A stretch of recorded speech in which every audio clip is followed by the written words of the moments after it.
Assalamualaikum warahmatullahi wabarakatuh. Saya Yasmina Ulia dari kelas 10 LMP absen 35 akan mengenalkan tentang multimeter. Apa itu multimeter? Singkatnya, multimeter itu ibarat pisau lipatnya para teknisi elektronik dan kelistrikan. Ini adalah alat ukur elektronik serbaguna. Mengapa serbaguna? Karena dia bisa mengukur tegangan listrik, volt, arus listrik ampere, dan hambatan listrik ohm. Alat ini sangat penting karena bisa digunakan untuk mendiagnosis masalah pada rangkaian elektronik atau kelistrikan seperti mencari korsleting, lalu untuk menguji komponen seperti memastikan resistor masih berfungsi, dan untuk memastikan rangkaian berfungsi dengan baik seperti mengecek kontinuitas kabel. Lalu, mengapa disebut multimeter? Multimeter dinamakan karena kemampuannya untuk melakukan multifungsi pengukuran listrik dasar dalam satu alat. Alat ini secara efektif menggabungkan fungsi dari 3 alat ukur terpisah, seperti voltmeter untuk mengukur tegangan, ammeter untuk mengukur arus, dan ohmmeter untuk mengukur hambatan. Keuntungan besar dari penggabungan ini adalah pengguna tidak perlu membawa banyak alat ukur terpisah untuk menganalisis atau mendiagnosis rangkaian listrik. Lalu, bagian utama analog ada di jarum, penunjuk, dan papan skala di bagian atas, tempat kita membaca hasil pengukuran. Dan di bagian tengah ada saklar pemilih yang kita gunakan untuk memilih fungsi pengukuran volt, ampere, atau ohm, dan juga rentang pengukurannya. Dan biasanya di bagian bawah terdapat terminal kabel pemeriksa, tempat menghubungkan kabel merah dan hitam ke komponen yang akan diukur.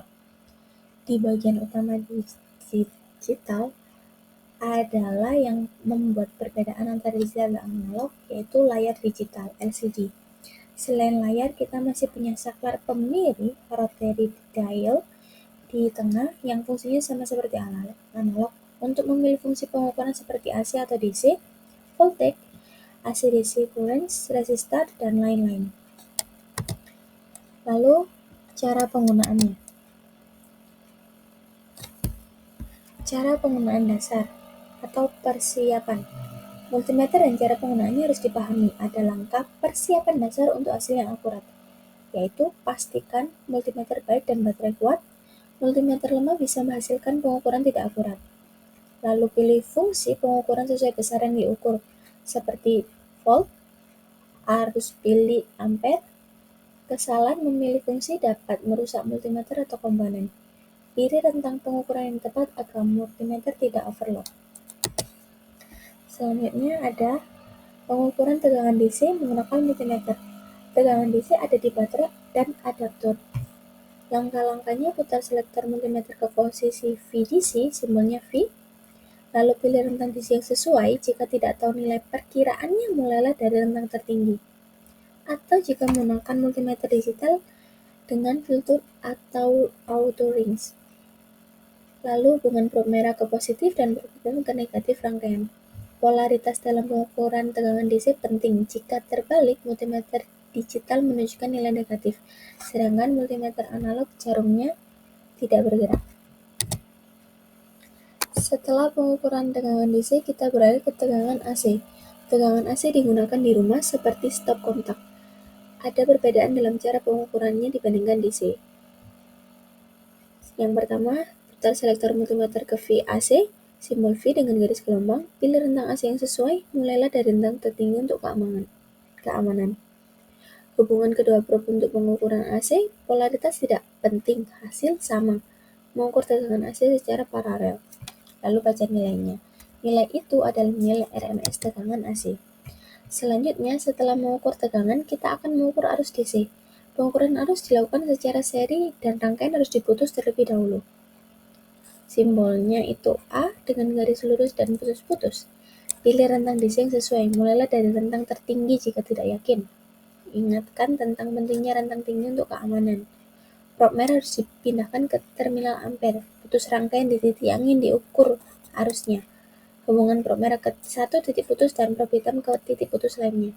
Multimeter kini menjadi bagian dari rangkaian dan tinggal membaca nilai arus DC pada multimeter. Selanjutnya, pengukuran arus DC. Kita akan mengukur arus AC. Pengukuran arus AC juga dilakukan secara seri, sehingga rangkaian harus diputus. Lalu dilanjut, kita belajar mengukur resistansi setelah tegangan dan arus. Periksa kondisi komponen, pastikan tidak bertegangan saat mengukur. Lepaskan komponen untuk hasil lebih akurat. Putar selektor multimeter ke posisi ohm. Simbol ohm adalah huruf Yunani omega, satuan hambatan. Pilih rentang resistansi yang sesuai, mulailah dari rentang tertinggi jika tidak yakin, lalu turunkan jika perlu. Hubungan probe merah dan hitam ke komponen, polaritas probe tidak masalah, bisa dibolak-balik. Baca nilai resistansi pada multimeter digital atau analog. Lalu ada juga jenis pengukurannya. Yang pertama ada kontinuitas, adalah jalur listrik terhubung. Ini tentang aliran listrik yang lancar. Pengujian kontinuitas penting untuk sirkuit. Ini membantu identifikasi masalah seperti kabel putus. Lalu ada juga dioda. Dioda adalah komponen elektronik semikonduktor satu arah. Ia mengalirkan arus hanya satu arah dan memblokir arah sebaliknya. Pengujian dioda penting untuk fungsi yang benar. Ada juga yang namanya kapasitansi. Kapasitansi adalah ukuran penyimpanan muatan listrik. Nilai kapasitansi lebih besar, muatan listrik lebih banyak disimpan. Mengukur kapasitansi memastikan kapasitor berfungsi dengan benar. Nilai kapasitansi yang tidak sesuai bisa merusak rangkaian. Lalu ada juga frekuensi. Frekuensi adalah jumlah siklus per detik, seperti ombak. Frekuensi menunjukkan banyaknya ombak dalam satu detik. Satuannya Hertz. 1 Hertz berarti 1 siklus dalam 1 detik. Listrik rumah tangga di Indonesia berfrekuensi 50 Hz. Lalu ada juga suhu. Multimeter modern ukur listrik dan suhu.